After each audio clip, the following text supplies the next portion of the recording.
नमस्कार, ये आकाशवाणी पटना है। अब आप अंशु अवस्थी से प्रादेशिक समाचार सुनिए।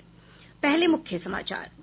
बिहार में कोविड-19 महामारी से मृतकों की संख्या बढ़कर 17 हुई। पिछले 24 घंटे में 170 नए मामलों के साथ पॉजिटिव मरीजों की संख्या 3276 पहुंची।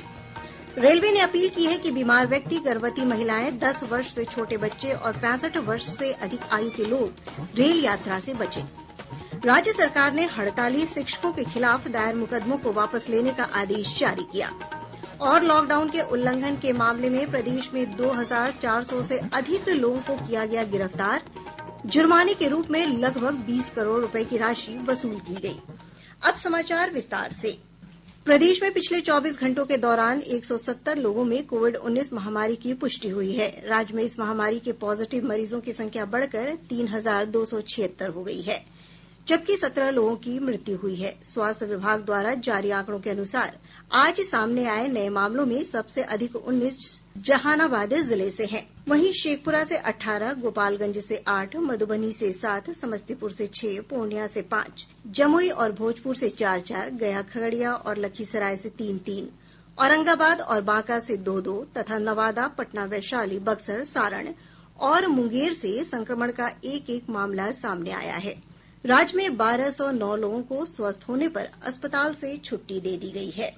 स्वास्थ्य और परिवार कल्याण मंत्रालय के अनुसार देश में अब तक कोरोना वायरस से संक्रमित 71,106 लोग उपचार के बाद ठीक हुए हैं। स्वस्थ होने वालों की दर बढ़कर 42.88% हो गई है। पिछले 24 घंटों के दौरान 3,414 लोग संक्रमण से मुक्त हुए, जबकि 7,466 लोगों में संक्रमण की पुष्टि हुई है। देश में कुल संक्रमित लोगों की संख्या 1,65,799 हो गई है। स्वास्थ्य मंत्रालय ने बताया कि इस महामारी से अब तक 4,706 लोग जान गंवा चुके हैं। पिछले 24 घंटे में ही 175 लोगों की मौत हुई। वंदे भारत मिशन के तहत कुवैत से 149 प्रवासी बिहारी आज गया एयरपोर्ट पर उतरे। सभी को बोधगया के एक होटल में क्वारंटीन के लिए भेज दिया गया है। लुधियाना से प्रवासी कामगारों को लेकर श्रमिक स्पेशल ट्रेन आज नवादा पहुंची। स्टेशन पर उतरने के बाद 200 कामगारों को क्वारंटीन में भेज दिया गया है। रोहतास जिले में कोविड-19 से संक्रमित 115 लोग स्वस्थ होकर अपने घर लौट चुके हैं।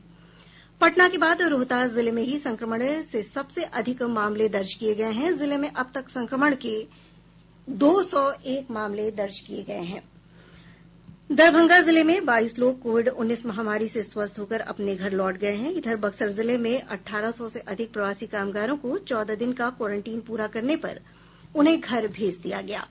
बिहार में दूसरे राज्यों से लौट रहे लोगों के आने का सिलसिला अंतिम चरण में है। सूचना और जनसंपर्क विभाग के सचिव अनुपम कुमार ने बताया कि लौटने वाले प्रवासियों की कम हो रही संख्या को देखते हुए आज चलने वाली 9 स्पेशल रेलगाड़ियों को रद्द कर दिया गया। आज 46 श्रमिक स्पेशल ट्रेन से 42,900 लोग राज्य के विभिन्न हिस्सों में पहुंच रहे हैं। इसमें सबसे अधिक 12 ट्रेन महाराष्ट्र से आ रही है। पूर्व मध्य रेलवे से प्राप्त जानकारी के अनुसार राज्य में अब तक 1321 विशेष श्रमिक और यात्री रेलगाड़ियों का आगमन हुआ है। वहीं 31 मई तक 160 और गाड़ियां पहुंचेंगी। रेलवे ने कहा है कि 1 मई से अब तक 19 लाख से अधिक यात्रियों का बिहार में आगमन हुआ है। इस महीने के अंत तक इन विशेष ट्रेन के माध्यम से लगभग 21,69,000 प्रवासी और यात्रियों के राज्य में पहुंचने की संभावना है। रेल मंत्रालय ने अपील की है कि रोगग्रस्त व्यक्ति, गर्भवती महिलाएं, 10 वर्ष से छोटे बच्चे और 65 वर्ष से अधिक आयु के लोग जरूरी होने पर ही रेल यात्रा करें। ये अपील यात्रा के दौरान हुई कुछ मौतों को देखते हुए की गई है। मंत्रालय ने कहा है कि प्रवासियों को अपने घर भेजने के लिए भारतीय रेलवे पूरे देश में रोजाना श्रमिक रेलगाड़ियां चला रहा है। ये देखा गया है कि इस सेवा का लाभ उठा रहे वे लोग जो पहले से ही किसी बीमारी से ग्रस्त हैं, उनमें कोविड-19 महामारी का जोखिम बढ़ जाता है। रेलवे ने कहा है कि यात्रियों की सुरक्षा बेहद महत्वपूर्ण है और प्रत्येक नागरिक से इस संबंध में सहयोग की अपेक्षा की जाती है। मंत्रालय ने कहा है कि किसी भी आपातकाल में यात्री रेलवे की हेल्पलाइन 139 और 138 पर फोन कर सकते हैं। रेलवे बोर्ड के चेयरमैन विनोद कुमार यादव ने प्रवासी कामगारों से धैर्य बनाये रखने की अपील की है। श्री यादव ने संवाददाताओं से कहा कि प्रवासी लोगों को उनके गृह जिलों तक पहुंचाने के लिए संबंधित राज्यों से रजिस्ट्रेशन की प्रक्रिया सुगम बनाने को कहा गया है।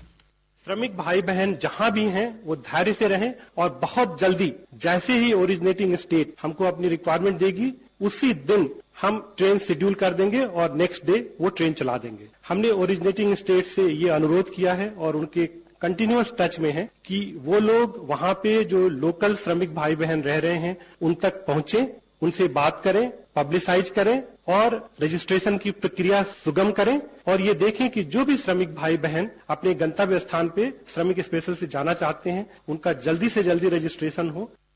मुख्यमंत्री नीतीश कुमार ने 31 मई को समाप्त हो रहे देशव्यापी लॉकडाउन के चौथे चरण के संबंध में अधिकारियों से भावी रणनीति को लेकर उच्च स्तरीय समीक्षा बैठक की। श्री कुमार ने सभी प्रमंडलीय आयुक्त, पुलिस महानिरीक्षक, डीआईजी, जिलाधिकारी और पुलिस अधीक्षकों से फीडबैक लिया। मुख्यमंत्री ने प्रदेश में आ रहे प्रवासी कामगारों की संख्या को देखते हुए प्रखंड स्तरीय क्वारंटीन केन्द्रों की व्यवस्था को सुचारू करने के निर्देश दिये।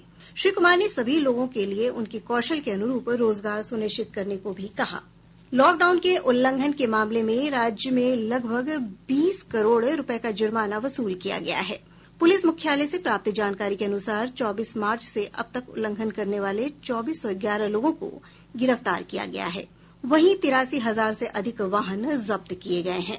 भारतीय रेल ने 12 मई से चल रही राजधानी श्रेणी की सभी 30 विशेष रेलगाड़ियों के लिए अग्रिम आरक्षण की अवधि को मौजूदा 30 दिन से बढ़ाकर 120 दिन करने का निर्णय लिया है।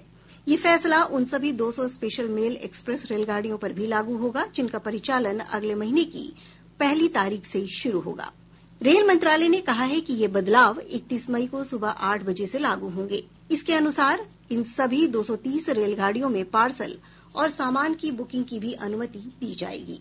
प्रादेशिक समाचार आप आकाशवाणी पटना से सुन रहे हैं। केंद्र सरकार ने मई और जून महीने के लिए 37 राज्यों और केंद्र शासित प्रदेशों के लिए 8 लाख मीट्रिक टन अनाज का आवंटन किया है। भारतीय खाद्य निगम एफसीआई के अनुसार इस आवंटन में से राज्यों ने अब तक 2 लाख मीट्रिक टन अनाज ले लिया है। उपभोक्ता कार्य, खाद्य और सार्वजनिक वितरण मंत्री रामविलास पासवान ने एफसीआई से कहा है कि वो राज्यों से अनाज लेने का कार्य शीघ्र पूरा करे। उन्होंने कल एफसीआई के मंडल कार्यकारी निदेशकों और क्षेत्रीय महाप्रबंधकों के साथ अनाज के वितरण और खरीद के बारे में वीडियो कॉन्फ्रेंस से हुई बैठक की अध्यक्षता की। उन्होंने कहा कि प्रधानमंत्री गरीब कल्याण योजना के अंतर्गत केंद्र ने अप्रैल, मई और जून के महीनों के लिए राज्यों को 120 लाख मीट्रिक टन अनाज का आवंटन किया है। श्री पासवान ने राज्यों से फंसे मजदूरों के लिए आत्मनिर्भर भारत पैकेज के अंतर्गत अनाज के आवंटन के संबंध में नवीनतम स्थिति के बारे में अवगत कराने का अनुरोध किया है। लॉकडाउन की अवधि में प्रधानमंत्री गरीब कल्याण अन्न योजना के तहत लोगों को मुफ्त खाद्यान्न उपलब्ध कराया जा रहा है। पश्चिम चंपारण जिले के एक लाभार्थी ने बताया कि इससे कठिन परिस्थितियों में काफी राहत हुई है। मेरा नाम खुबारी पटेल है। मैं नई बस्ती का रहने वाला हूँ। मेरा यहाँ से राशन 4 यूनिट है, जिसमें 8 किलो गेहूँ और 12 किलो चावल, 20 किलो रिलीफ के तौर पे सरकार दे रही है, 1 किलो दाल। इसके लिए सरकार को बहुत बहुत धन्यवाद। दिल्ली के सफदरजंग अस्पताल के वरिष्ठ डॉक्टर एमके सेन ने बताया कि ये जांच का समय है। हमें लॉकडाउन 4 के दौरान भी बुनियादी नियमों का पालन करना चाहिए। ये घड़ी एक परीक्षा की घड़ी है। ये वक्त हमें और भी अधिक मात्रा में संयम और सुरक्षा और अनुशासन, ये चीजों का ध्यान में रखना है। जो लॉकडाउन के मूल मंत्र हैं, जैसे कि सोशल डिस्टेंसिंग हुआ या स्वच्छता, cleanliness, use of mask, hand washing, इसको हमें निरंतर इसका पालन हमें करते रहना होगा। वहीं वरिष्ठ चिकित्सक डॉक्टर बलबीर सिंह ने मार्केटिंग एजेंटों को काम के दौरान सुरक्षित दूरी बनाए रखने के निर्देशों का कड़ाई से पालन करने की सलाह दी। उन्होंने संक्रमण से बचाव के लिए टेली मार्केटिंग और ऑनलाइन मार्केटिंग जैसे विकल्पों का उपयोग करने को कहा। फेस शील्ड्स बहुत यूजफुल हो सकते हैं ऐसे लोगों के लिए। उनको डिस्टेंस मेंटेन करना पड़ेगा जिसको मिलना है। अगर ये टेली सोर्स से हो सकती है ऐसी मार्केटिंग, फोन से या कंप्यूटर से, तो शायद वो बहुत फायदेमंद होगा। फील्ड में जाने से अच्छा है टेलीफोन से या कंप्यूटर से डिस्कस कर सकते हैं अपनी प्रोडक्ट, तो फार बेटर है। डॉक्टर बलबीर सिंह ने कहा कि संक्रमण से बचाव के लिए घरों को साफ सुथरा और विषाणु मुक्त रखना भी जरूरी है। उन्होंने कहा कि घरों को खुद ही सैनिटाइज किया जा सकता है। इसके लिए किसी सैनिटाइजर कंपनी से मदद लेने की जरूरत नहीं है। तो आप अपने घर में स्ट्रेंजर नहीं आने देंगे। दूसरी चीज, आप हैंड हाइजीन फॉलो करेंगे। ऐसा नहीं हो कि हाइजीन घर पे ना फॉलो करें। तीसरी चीज, सैनिटाइजर कंपनी को बुला के घर पे सैनिटाइज कराना, मैं इस पे बिल्कुल मानता नहीं। घर को साफ रखिए, फ्लोर्स को साफ रखिए, यही सबसे बढ़िया सैनिटाइजेशन। शिक्षा विभाग ने फरवरी माह से मई माह तक हड़ताल के दौरान विभिन्न मुकदमों में आरोपित किए गए शिक्षकों के खिलाफ मामले वापस लेने का आदेश जारी कर दिया है। विभाग के अपर मुख्य सचिव आर.के. महाजन ने सभी जिलाधिकारियों को पत्र लिखकर ऐसे शिक्षकों के खिलाफ मुकदमे वापस लेने को कहा है जिन पर तोड़फोड़ और हिंसा के मामले नहीं चल रहे हैं। प्रधानमंत्री नरेंद्र मोदी रविवार 31 मई को सुबह 11 बजे आकाशवाणी से मन की बात कार्यक्रम में देश विदेश के लोगों के साथ अपने विचार साझा करेंगे। इस कार्यक्रम की ये 64वीं कड़ी होगी। कार्यक्रम का प्रसारण आकाशवाणी और दूरदर्शन के समूचे नेटवर्क पर किया जाएगा। कार्यक्रम के प्रसारण के तुरंत बाद मैथिली में इसका प्रसारण आकाशवाणी के दरभंगा केंद्र से किया जाएगा। छत्तीसगढ़ के पहले मुख्यमंत्री और वरिष्ठ नेता अजीत जोगी का आज निधन हो गया। वे 74 वर्ष के थे। दिल का दौरा पड़ने पर उन्हें एक निजी अस्पताल में भर्ती कराया गया था। अजीत जोगी वर्ष 2000 से 2003 तक छत्तीसगढ़ के मुख्यमंत्री रहे थे। प्रधानमंत्री नरेंद्र मोदी ने उनके निधन पर गहरा दुख व्यक्त किया है। श्री मोदी ने कहा कि लोक सेवा करते हुए अजीत जोगी ने गरीब लोगों, विशेषकर आदिवासी समुदाय के जीवन में सकारात्मक बदलाव लाए। मुख्यमंत्री नीतीश कुमार ने शोक जताते हुए कहा कि अजीत जोगी एक कुशल राजनेता थे। उनके निधन से देश की राजनीति को अपूरणीय क्षति हुई है। केंद्र सरकार ने कोरोना संक्रमण के दौरान एक भारत श्रेष्ठ भारत कार्यक्रम को नवाचारी तरीकों से आगे बढ़ाने का फैसला किया है। इस कार्यक्रम के सहभागी मंत्रालयों के सचिवों की हाल की बैठक में ये निर्णय लिया गया। बैठक के दौरान मानव संसाधन विकास मंत्रालय के सचिव अमित खरे ने मौजूदा स्थितियों में एक भारत श्रेष्ठ भारत कार्यक्रम के कार्यान्वयन के लिए नवाचारी उपाय अपनाने पर बल दिया। एक रिपोर्ट। एक भारत श्रेष्ठ भारत कार्यक्रम का उद्देश्य लोगों को राज्यों की समृद्ध विरासत, संस्कृति और परंपराओं से परिचित कराना है ताकि वे भारत की विविधता को समझ सकें और उसकी सराहना कर सकें। इस कार्यक्रम के अंतर्गत गतिविधियों को संचालित करने के लिए प्रत्येक प्रतिभागी मंत्रालय और विभाग डिजिटल माध्यमों का रुख करेंगे। इसके व्यापक प्रसार के लिए एक भारत श्रेष्ठ भारत वेबिनार आयोजित की जाएगी। एक भारत श्रेष्ठ भारत डिजिटल संसाधनों के लिए साझा तैयार किया जाएगा जिसका उपयोग प्रत्येक मंत्रालय कर सकेंगे। बैठक के दौरान संशोधित संचार योजना तैयार करने पर भी चर्चा हुई। अनुपम मिश्र, आकाशवाणी समाचार, दिल्ली। राज्य सरकार ने देश के विभिन्न हिस्सों में फसलों को क्षति पहुंचाने वाले टिड्डी दल पर नियंत्रण के लिए अलर्ट रहने के निर्देश दिए हैं। कृषि विभाग को रोकथाम के लिए आवश्यक कदम उठाने को कहा है। प्राप्त जानकारी के अनुसार टिड्डी दल के बिहार पहुंचने का समय हवा के रुख और रफ्तार पर निर्भर है। अभी टिड्डी दल उत्तर प्रदेश के झांसी के आसपास है। कृषि विभाग ने किसी भी आपात स्थिति में किसानों को कॉल सेंटर के टोल फ्री नंबर 1800-1801-0155 पर संपर्क करने की सलाह दी है। इधर केंद्र सरकार ने टिड्डी दल पर काबू पाने के लिए ड्रोन से दवा छिड़काव और सर्वे को मंजूरी दे दी है।